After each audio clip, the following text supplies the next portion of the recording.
देवीं सरस्वतीं व्यासं ततो जयमुदीरयेत्। शृण्वतां स्वकथा कृष्णा पुण्यश्रवणकीर्तना। हृदयन्तस्तो ह्यभद्राणि विधुनोति सुहृत्सताम्। नष्टप्रायेषु भद्रेषु नित्यं भागवत सेवया भगवती उत्तमा श्लोके भक्तिर्भवति नैष्ठिकी.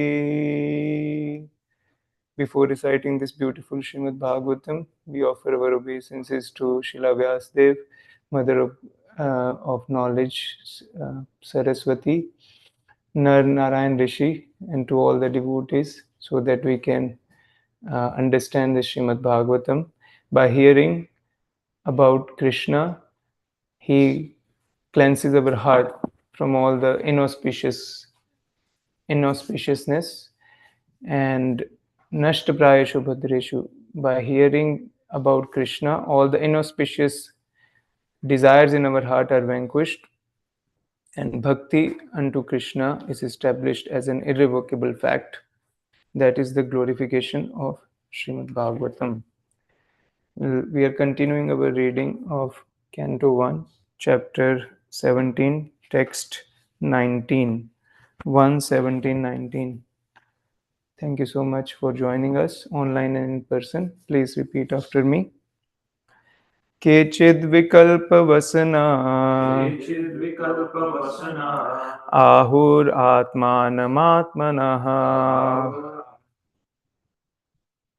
दैवं मन्यपरे कर्मा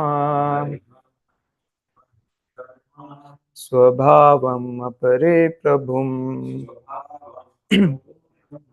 केचिद् विकल्पवसना आहुरात्मानमात्मनः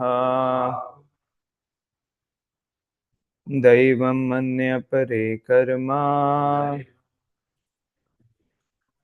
स्वभावमपरे प्रभुम् केचिद् विकल्पवसना आहुरात्मानमात्मनः दैवं मन्यपरे Karma स्वभावमपरे प्रभुम्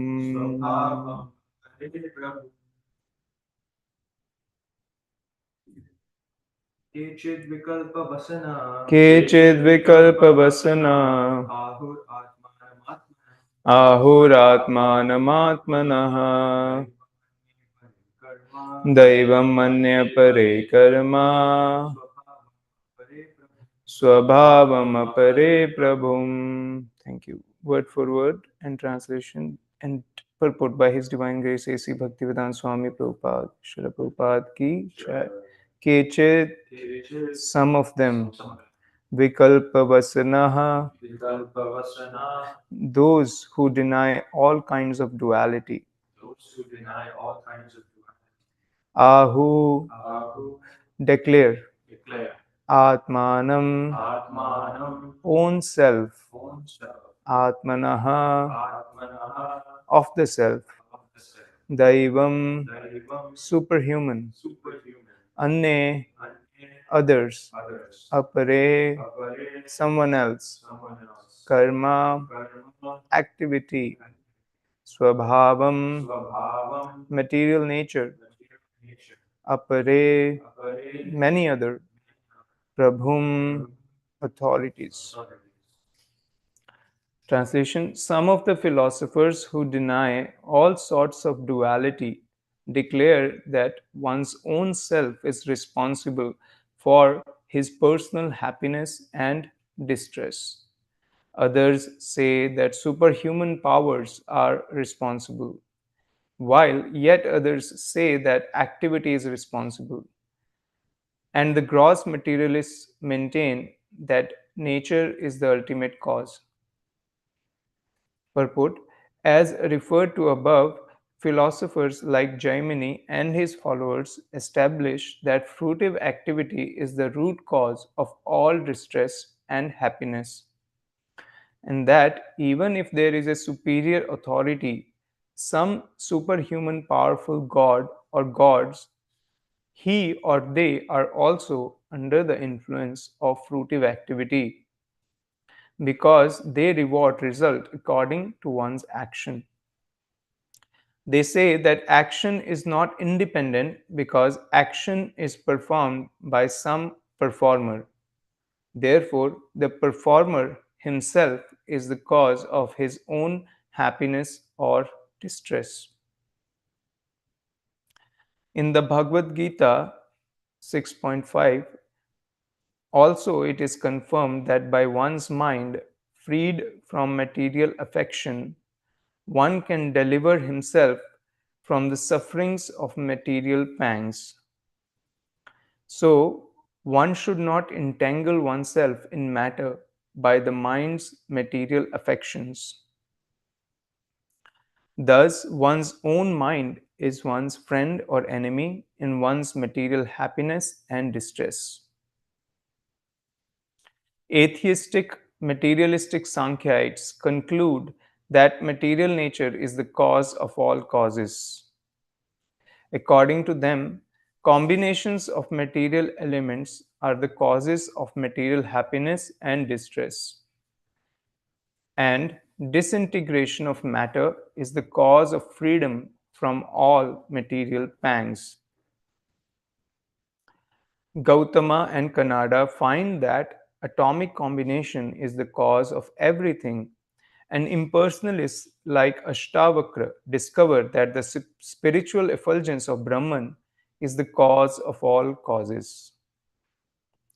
But in the Bhagavad Gita, the Lord Himself declares that He is the source of impersonal Brahman, and therefore He, the personality of Godhead, is the ultimate cause of all causes. It is also confirmed in the Brahma Samhita that Lord Krishna is the ultimate cause of all causes. Om Jnanatimirandasya Jnananjanashalakaya Chakshurunmilitam Yena Tasmai Shri Guruve Namaha. Namo Vishnupadaya Krishna Preshtaya Bhutale Srimate Bhaktivedanta Swaminiti Namine. Namaste Saraswate Deve Gauravani Pracharine Nirvishesha Shunyavadi Pashatya Deshatarine. जय श्री कृष्ण चैतन्य प्रभु नित्यानंद श्री अद्वैत गदाधार श्रीवासादि गौर भक्त वृंदा. हरे कृष्णा कृष्णा कृष्णा हरे हरे, हरे Ram Ram Ram Hare Hare. Thank you, dear devotees, for your association. I seek your blessings so that I can glorify Srimad Bhagavatam following the mood of our Guru Parampara. Hare Krishna. So, we are continuing the discussion of the cause and effect. We had heard from His Grace Suvan Bindu Prabhu in the last class that it is one of the most difficult questions of any philosophical system. What is the cause for an effect? The cause and effect. So, we heard that in the earlier purport, there are many philosophers who propose the different reasons for cause of a particular effect. Jaimani, as this purport also mentions, he is referring to Karma Mimamsa philosophy. Karma Mimamsa means the karma, the activity itself, is the cause of all the effects. Effect means one's happiness or one's distress in this world. So we also hear this philosophy from the lotus mouth of Lord Krishna himself in the pastimes of lifting of Govardhan hill. So when Nand Maharaj and all the inhabitants of Vrindavan, they were actually preparing for a big fire sacrifice for pleasing Lord Indra. Then Lord Krishna asked Nand Baba that, please tell me, what is this sacrifice? Is it being performed as a ritual, or is there a significance to this? Is this just because we have been doing it? We are just doing it because we have been doing it traditionally, or is there some significance to it? And Nand Maharaj was so busy he did not pay much attention, and Krishna was a 4 or 5 years old boy. But Krishna persisted, and he said that we should not keep any secrets amongst family, people who are trustworthy. So we should not keep any secrets. So please explain to me, why are you doing this activity? So Nand Baba explains that because they are very grateful to Indra, Indra gives them rain. Because of the rain, they are able to grow grains, and because of this grain, they are able to subsist themselves. They are able to subsist their cows, and they get milk from the cows. Um, their life is sustained through this, because rain is there. So that's why they are offering this fire sacrifice as a gratitude to Lord Indra, who is the demigod who gives rain. So that makes sense. Even we hear in Bhagavad Gita, Krishna says that I have set up this system in the beginning. So the demigods are able to give all the necessities of human beings, and when you perform this fire sacrifice as a gratitude, both of you will mutually benefit. At that time, Lord Krishna proposes this Karma Mimamsa philosophy. That actually, it's not Indra, it's your activities that are giving you the result of happiness or distress. So, in this translation, Dharma, which is the bull, he is saying, some people say karma is the cause, some other authorities say superhuman powers, which refer to demigods, superhuman powers like Lord Indra. So Nanda Baba was saying Lord Indra is the cause, but Krishna is saying no, karma is the cause. So as long as we perform our activities in a pious way, whatever our duty is ascribed to us as a husband, as a whatever is your occupation, if you are a merchant or if you are a businessman or you are in administration or you are a worker, or you are an intellectual, as long as you are doing your occupation properly, you are doing a contribution to the society, this karma itself will bring you the result. Even if there is a demigod, he cannot stop the result of your activities. He is just a facilitator, but the real cause is your activity. So if you are doing your activity as plowing the land, and you are giving the grains in charity to the brahmanas, you are following the rules of householder life, you're maintaining the cows, so because of that karma itself, you will get the rain. And Indra is supposed to give you, Indra is uh, obliged to give you the rain. So then Nanda Baba said, no. So Krishna proposes that rather you should use this to give Govardhan.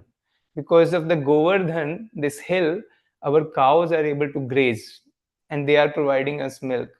And we also know that hills help us in rain, as we know from the science, the water is contained in the air, and when it strikes a particular hill, it causes rain. So in that sense also, this hill is the cause of our prosperity. So better you offer this as a gratitude to this hill, Govardhan Hill, and that's how we will actually utilize it in a proper way. So Nand Baba says, okay, I will do a different sacrifice for the Govardhan, but for now let me utilize this for Indra. But Krishna says, no, it will take much time and effort to prepare. Now only we must do this. So we are saying that although Krishna is proposing karma philosophy, karma mimamsa philosophy, he himself is instigating Nanda Baba here. So Nanda Baba himself, Nand Maharaj himself, was not moved so much by the philosophy of Krishna as he was moved by Krishna's persistent, he just ultimately gives up to Krishna's desire because he wanted to please Krishna. He and all the inhabitants, they wanted to see Krishna happy. That's why they are performing the fire sacrifice to Govardhan rather than Indra. So we can see here also in action that Krishna is the cause, although he proposed karma philosophy. Then some other people say that material nature itself is the cause. So we hear Sankhya philosophy. Sankhya means to count. Sankhya, it comes from Sankhya, means to count.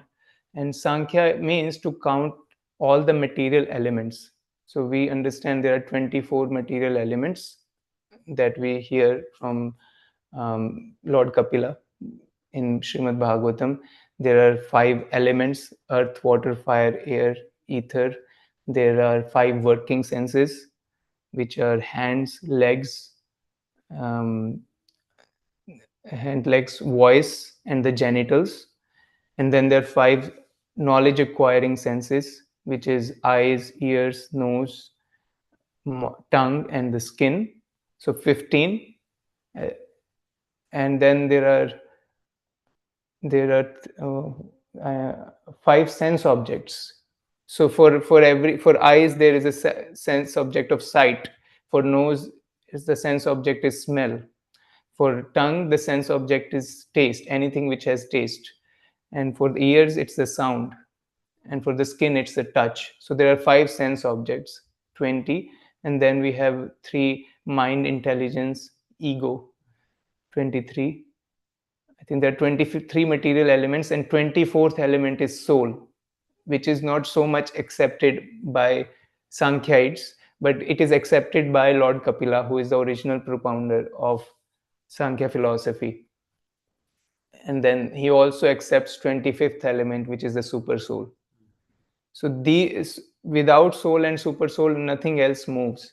Krishna says in Bhagavad Gita, in 7th chapter, he himself is giving these 5 elements. He says, Bhumi rapo nalo vayu kham mano buddhi revacha ahankarityam me bhinna prakriti rashtada. These 8 elements are my separated material energy: earth, water, fire, air, ether, mind, intelligence, and ego.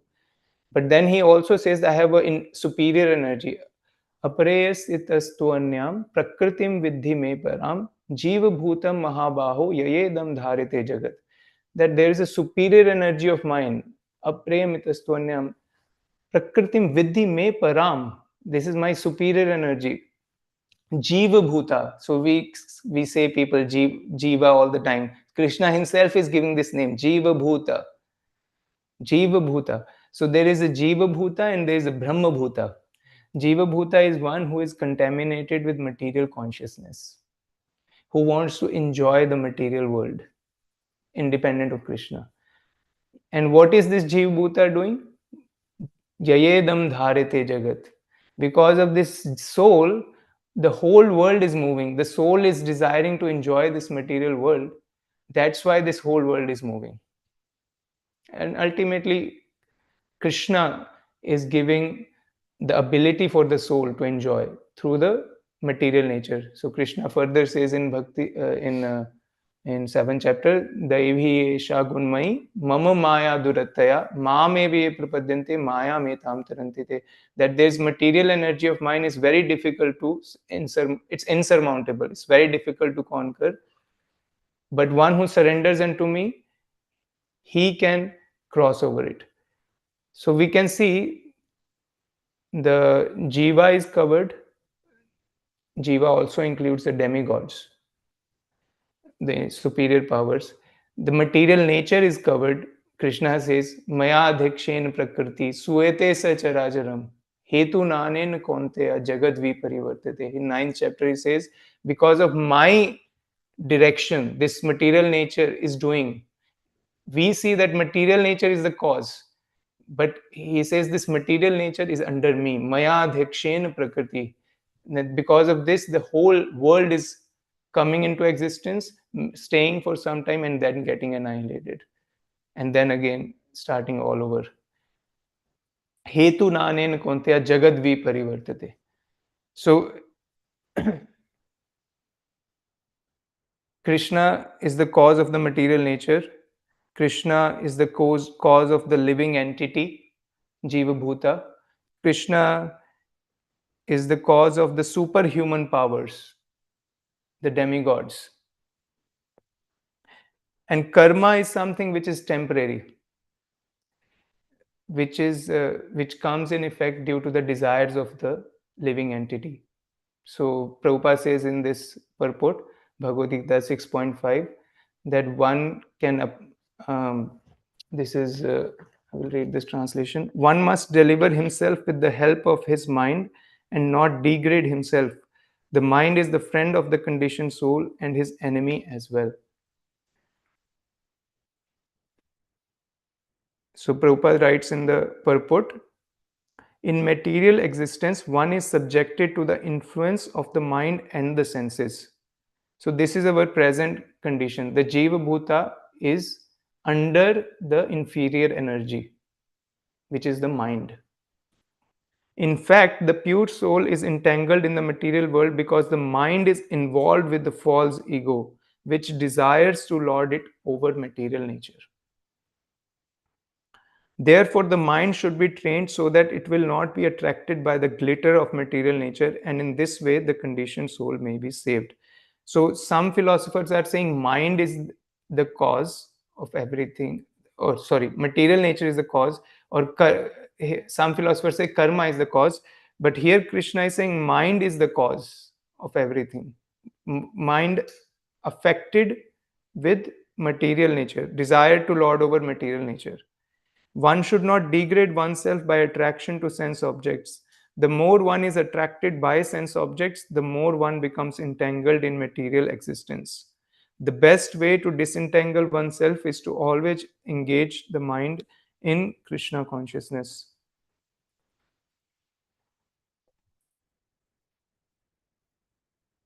So, Bhagavad Gita is definitely denying karma as the supreme cause. Material nature is the supreme cause. Bhagavad Gita is mentioning that mind is the supreme cause. So mind which is affected by the material nature. So we also see, of course, Krishna is the facilitator, but Krishna is providing us the desire. But ultimately, because the mind is contaminated, so that's why we are desiring a certain thing. And it's a cycle. As long as we don't cleanse our mind, it will continue. So superhuman powers, karma, and material nature, they are just facilitating. They are not the ultimate cause. Ultimate cause is our self, our own mind, and Krishna is letting us do it according. We don't have a absolute free will, but we have a little free will, and Krishna is allowing us to do it. So we also read this in Avanti Brahman's story, where he is trying to understand what is the source of his distress and happiness. So this comes in Canto 11, chapter 23, text 42 and 43. Yeah. He says, the Brahmana said, these people are not the cause of my happiness and distress, neither are the demigods, my own body, the planets, my past work, or time. Rather, it is the mind alone that causes happiness and distress and perpetuates the rotation of material life. The powerful mind actuates the functions of the material modes from which evolve the different kinds of material activities in the modes of goodness, ignorance, and passion. From the activities in each of these modes develop the corresponding statuses of life. Prabhupada says in the purport, the word balias in this verse means very strong, indicates that the material mind becomes insensitive to intelligent advice. Even if we are informed that we are committing many sins and offenses in order to earn money, we may still think that money should be acquired at all costs. since without it one can neither perform religious ceremonies nor gratify the senses with beautiful women, mansions, and vehicles. Once the money is achieved, one suffers further problems, but the stubborn mind will never heed good advice in this regard. One must therefore give up mental concoction and control the mind in Krishna consciousness, as exemplified here by the Brahmana from Avanti. So if we are concluding that mind is the cause, then one may say, okay, I have got a material mind, so now there is no way out of it. I'm just stuck. My mind proposes material desires, and of course Krishna is facilitating it. He is giving me the body, the senses, the material nature, and I can do activities to fulfill those material desires. So I'm just stuck. I will commit those material activities, and then I will suffer the corresponding happiness and distress, and the cycle will continue. But Krishna says that we can give up, we can come out of this cycle of material mind. That Prabhupada also mentions that we have to engage our mind in Krishna consciousness. So Krishna, in chapter 18 of Bhagavad Gita, he gives the 5 factors of action. So we, of course, our will is not right now completely free. For example, a dog which is leashed, there's a uh, there's a leash to it. It is tied, so it can go only up to the length of that leash, right? That's the right word. Yeah. So similarly, we do have free will, but the length of the leash is different for different people. So according to the material contamination of the mind, the length is shorter or longer. For people who are liberated, like Narad Muni, their mind is not material. Their mind is completely in alignment with Krishna. So they are free to travel in the space. They are free to travel all across the universe, because they know how to engage their mind in alignment with Krishna. But for people like me who are stuck in the material modes, goodness, passion, and ignorance, for me, it is there's a certain length to it. There is certain activities that we can perform, we can desire. It is for our own benefit, just like a dog. If a dog is not trained properly, it is leashed. If it is unleashed, it will create havoc in the world. It is good for the dog to be leashed. It is a good for a dog to have a master. So similarly, Krishna has given us our master as material energy, and if we want, we can choose Krishna as a master in the form of his representative. Then the more we transform our activities to Krishna consciousness, to following the advice of spiritual teacher, the more that length of that leash is increased. So we can see that Srila Prabhupada came to the West, because of the order of his spiritual teacher. It was very difficult even today, or even at that time, for a businessman to come to the West and set up anything. It was very hard, and the government was not in alignment, the policies, the money, it was not so easy. But because Prabhupada was completely aligned to the will of Krishna and his guru, Krishna tested him. Of course, Krishna tested his determination, his will, but then Krishna gave him everything. Whatever Prabhupada says in the story in Prabhupada Lilamrita, he refers to his father, that God has 10 hands and we only have 2 hands. When he wants to take away anything from us, how much can we resist? And when God wants to give us something, how much can we actually accept? We only have 2 hands, he has 10 hands. So Prabhupada said that Krishna took away everything from me, my all business, my family members, everything was taken away. But then he gave me so much in form of my disciples, in form of the temples. So Krishna is the ultimate cause. What is in our control? Do I want to purify my mind?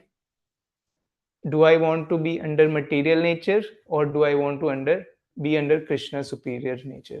That's in our control. That's why Krishna has given these 5 factors of action, which are in chapter 18, text 14. Chapter 18, text 14. So it's not that we are stuck here. The place of action, the body, the performer, the various senses, the many different kinds of endeavor, and ultimately the super soul. These are the 5 factors of action. Prabhupada says in the purport, for each and every action there is a different endeavor, but all one's activities depend on the will of the super soul, who is seated within the heart as a friend. The Supreme Lord is the super cause. Under these circumstances, he who is acting in Krishna consciousness under the direction of the super soul situated within the heart is naturally not bound by any activity. Those in complete Krishna consciousness are not ultimately responsible for their actions. Everything is dependent on the supreme will, the super soul, the supreme personality of Godhead. So that is the reason why here Dharma is not accepting Kali as the cause of his suffering. Dharma is proposing different philosophies. So he knows as a devotee that Krishna wants me to go through this suffering. It is not karma that is coming back to me in form of reaction. Actually, Krishna has this desire. That's why I'm going through. Let me take it as a token reaction of my own activities, and let me be in alignment with Krishna. So similarly, in our life, we can have a certain program so that we submit our free will to Krishna. Rising early, going to Mangalarti, attending Srimad Bhagavatam, honoring Krishna Prashadam. We can decide to what level I can give my free will to Krishna. And the more we give it to Krishna, the more we will be free from the material nature. There is no middle way. There is no neutral way. We can either be under material nature or Krishna. Just like the beach, the path, which is it could be either under this ocean or it could be dry, right? So it cannot be free. It's marginal, of course, but we can choose whether we want to be under Krishna's subjugation or under material nature subjugation. So that's our free will. And the more we do it, material mind gets free. Cheto darpan marjanam, bhava mahadavagni nirvapanam. And then we can experience the bliss of Krishna consciousness. The lotus, the white lotus of good fortune can open in our life by chanting Hare Krishna, Krishna Krishna, Hare Hare, Hare Rama, Rama Rama, Hare Hare. We'll stop here for any questions, complaints, and reflections. Hare Krishna. Yes, Prabhu. You said that we need to tolerate what is the will of Krishna, align ourselves with it. But it's not as simple, right? We don't know what is the will of Krishna. Like, for example, Lord Ram, he accepted that Mother Kaikai wanted him to go, and he didn't rebut that. He accepted it and he went to the forest. He took that as God's will. But when Mother Sita was kidnapped, he didn't treat that also as God's will. He fought back. So how do we know what is the will of the Lord, what is not, and when we should fight back and we shouldn't? How do we? Very good question. So Vishal Prabhu is asking Lord Ram, when he was asked to leave, so he left. He did not retaliate. He went to exile. But in case of the abduction of Mother Sita, he fought back. He killed Ravana. So how do we know what is the will of Krishna? Very good question. So my understanding there is that one has to consult a spiritual authority. Just like Arjuna, when he was perplexed whether he should fight or not, If he fights, he's killing his own relatives, he's killing his own teacher. If he doesn't fight, he's a coward, he's not doing his duty of a warrior. In that state, he approached Lord Krishna. Please, now I don't want to be a friend, I want to be a disciple. You instruct me what is right for me. So Prabhupada writes in that purport that in the material world, everyone is perplexed. There is some or the other perplexity. That's why we need a person, a sadhu, who is completely absorbed in Krishna consciousness. And his only business is to give Krishna to others. He does not have any vested interest. So we need to find a sadhu who does not have a vested interest. Brahmani upasamashrayam, one who has taken dip in the knowledge of Brahman. I don't remember how that verse begins. Tasmad gurum prapaddeta jignasu shreya uttamam shabde pare cha nishnatam brahmani upasamashrayam. Tasmad, therefore, one must approach a guru. What is the qualification of that guru? He has taken a dip in the Shabda. Shabda means the knowledge of the scriptures. Brahmani Upashamashrayam, and he has taken shelter of Brahmani. Krishna is the source of Brahman. He has taken shelter of Krishna and his representatives. So such person can clarify. So in this case, Lord Ram was following his father's advice of exile. And father is a spiritual master, one of the spiritual masters. So he was following the will of his spiritual master. And in case of abduction of Mother Sita, he is protecting his subordinate. He is supposed to protect his subordinate. A wife is compared to a disciple, actually. And the husband is supposed to take care of the wife. And of course, if he would have consulted sages also, I think he would have gotten the same advice to protect the wife. So that is my understanding, Prabhu. Vijay, Prabhu, maybe you can add something, Prabhu, or correct. I had something on my mind.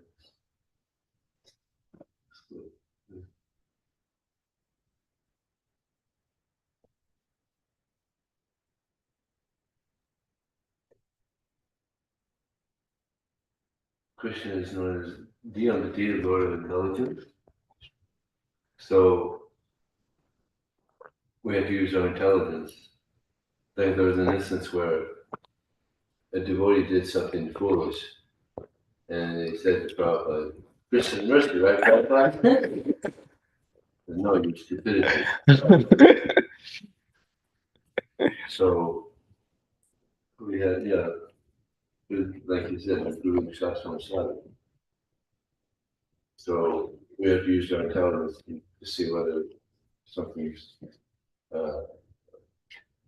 Krishna's mercy or we should avoid certain circumstances.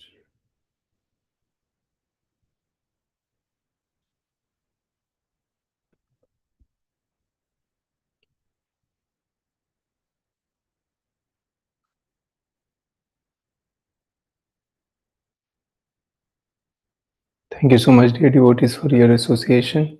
Granthra Srimad Bhagavatam ki jai, Srila Prabhupada ki jai.